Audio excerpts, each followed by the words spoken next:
The pilot saw the little ship, and he smiled. From 4,000 feet up, it looked like nothing.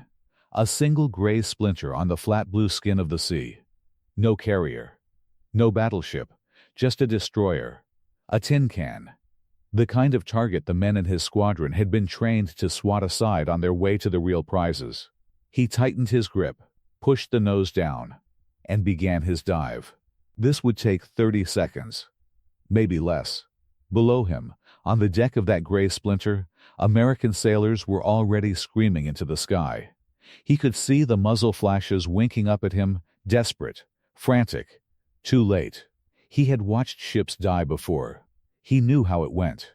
One good hit near the bridge, a curtain of flame, and the sea would swallow the rest. He was certain of it. He was wrong, because the ship beneath him was the USS Laffey. And over the next 80 minutes, more than 20 aircraft would do exactly what he was about to do. They would dive. They would burn her. They would tear her open and set her decks on fire and jam her rudder hard over. And she would not die. This is the story of a ship the Navy treated as bait. A ship her own high command expected to lose. And the 80 minutes of hell that turned a disposable tin can into the most stubborn warship of the entire Pacific War. To understand what happened to the Laffey, you have to understand the spring of 1945. By then, Japan was losing. Everyone knew it. Their navy was shattered. Their cities were burning. But a dying enemy is not a safe enemy. It is the most dangerous kind there is. Because in the skies over Okinawa, the Japanese had unleashed something the Allies had no real answer for. Not a better plane. Not a smarter tactic. A man willing to die. The kamikaze.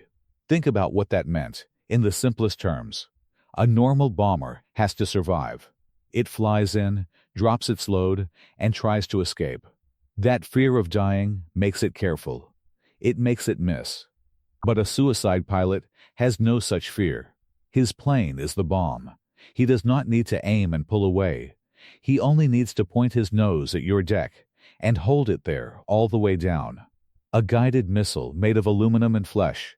Impossible to reason with. Almost impossible to stop. Off Okinawa, they came in the hundreds. In waves. And the U.S. Navy, the most powerful fleet in the history of the world, found itself bleeding. So the Navy came up with a plan. A cold, brutal plan. They would place small ships destroyers in a ring far out around the main fleet. These radar picket stations would sit alone on the horizon, using their radar to spot the incoming swarms and warn the carriers behind them. But the problem was obvious to every sailor who understood it. A lone destroyer sitting still on the edge of the ocean was not a guardian. It was bait. The kamikazes would see these little ships first, and they would fall on them first. The pickets were there to soak up the blow, meant for someone more important, and to die doing it. The USS Laffey was one of those little ships. She was a destroyer, an Allen M. Sumner-class destroyer, to be exact, and in the great pecking order of the fleet that put her near the bottom. Sailors had a nickname for ships like her. They called them tin cans, and they meant it almost literally. A battleship wore inches of hardened steel like a suit of armor. The Laffey wore almost nothing. Her hull, in places, was thin enough that you could feel how fragile she was just standing on her. She was built for speed, not survival. Fast, nimble, and utterly exposed. She was, by design, expendable. Her captain knew all of this. His name was Frederick Julian Becton. And he was not a man who had been handed an easy career. He had already had one ship shot out from under him earlier in the war. He had felt the deck buckle beneath his boots. He had watched men he knew slip beneath the water. He carried that with him. But Becton had also learned something in that fire. He had learned that a ship does not simply live or die in a single instant. A ship dies slowly, compartment by compartment, fire by fire, decision by decision.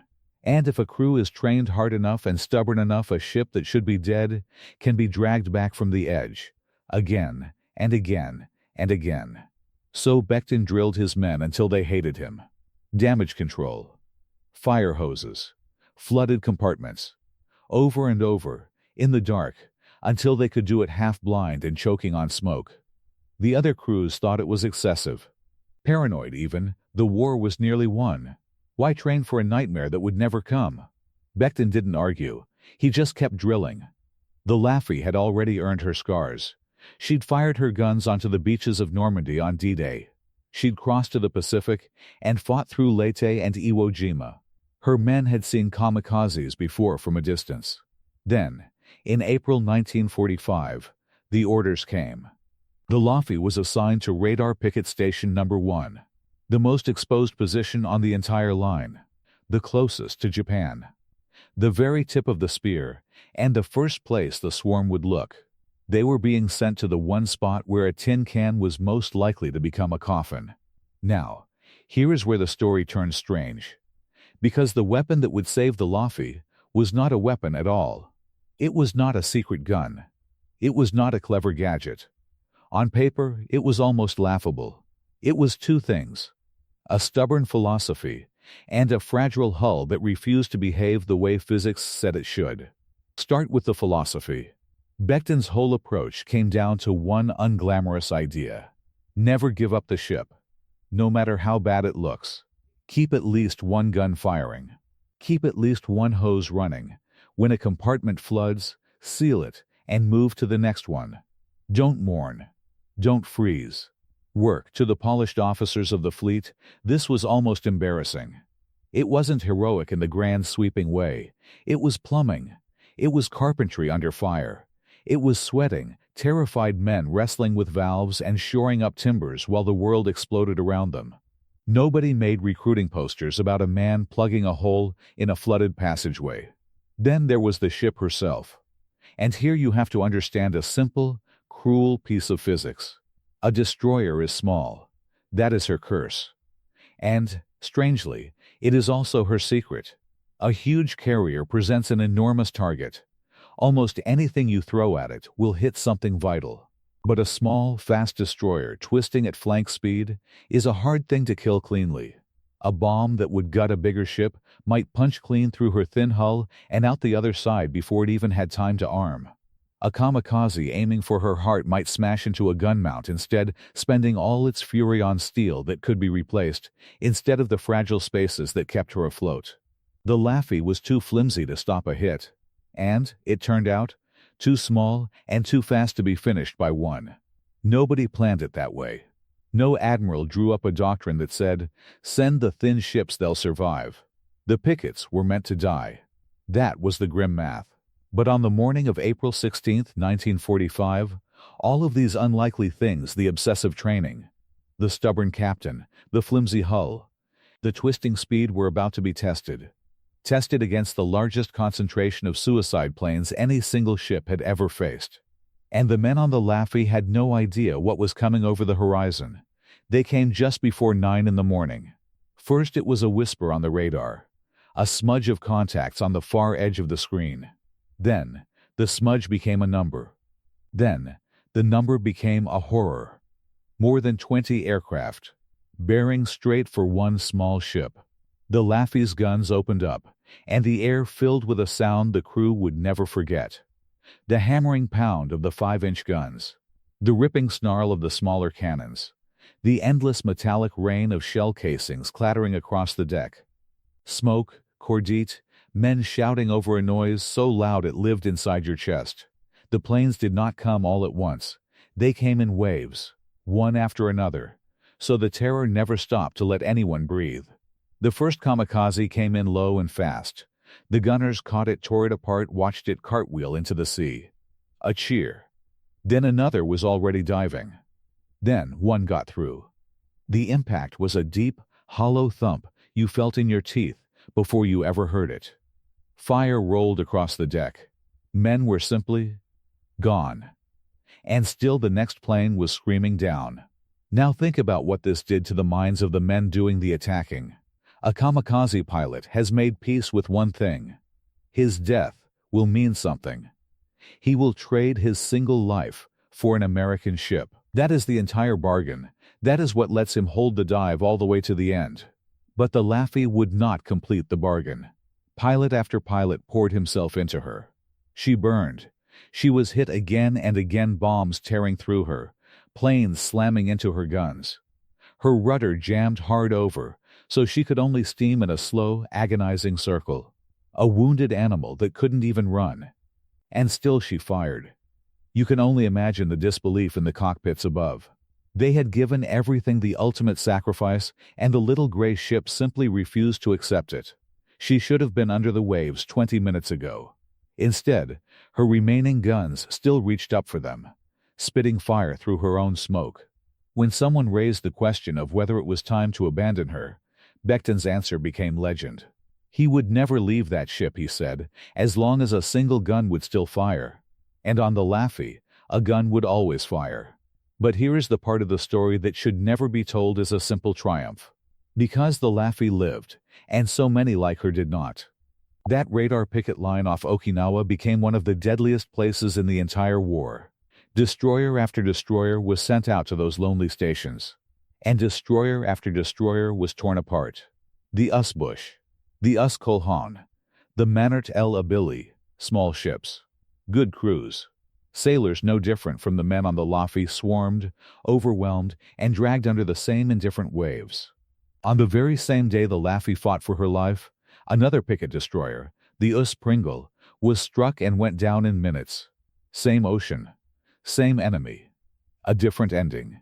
And that is the quiet tragedy buried inside this story. What saved the Laffey was not fate being kind. It was preparation meeting luck. It was a captain who had drilled his men into machines while others called him paranoid. It was fighter planes overhead that happened to arrive in time, when, for so many other ships, they arrived too late. The men who planned the picket line knew exactly what they were asking. They had done the math. A certain number of these ships would be lost. That was accepted, filed away, signed off on. From a clean office, far from the smoke, the loss of a tin can and her entire crew was a number on a page. But there is nothing quite so arrogant as distance. It is easy to spend a ship you will never have to stand on. It is easy to call a crew expendable when you will never learn their names, never smell the fires, never help carry the bodies down the shattered decks. The Laffey proved something those planners never budgeted for. She proved that with the right training and a captain who refused to quit a ship written off as bait, could do the one thing no one on paper allowed for. She could survive. The tragedy is how many identical crews, every bit as brave, were never given that same chance. When the smoke finally cleared, the Laffey was still there. She had been hit by 6 suicide planes and 4 bombs. More than 30 of her men were dead. More than 70 were wounded. Her decks were a torn, blackened ruin. And she was still floating. Still under command. Still refusing. They gave her a name after that day. They called her the ship that would not die. She was patched up, sailed home under her own power, and lived on for decades. Today she rests in the harbor at Charleston, South Carolina, a museum, a memorial, and quiet proof that the planners were wrong.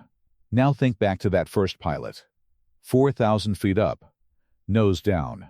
So certain this would take 30 seconds, maybe less. He looked at a small gray splinter on the sea, and he saw an easy death. He never understood what he was really diving toward. Not a tin can. Not bait. But the one ship in that whole ocean that had simply decided it would not die.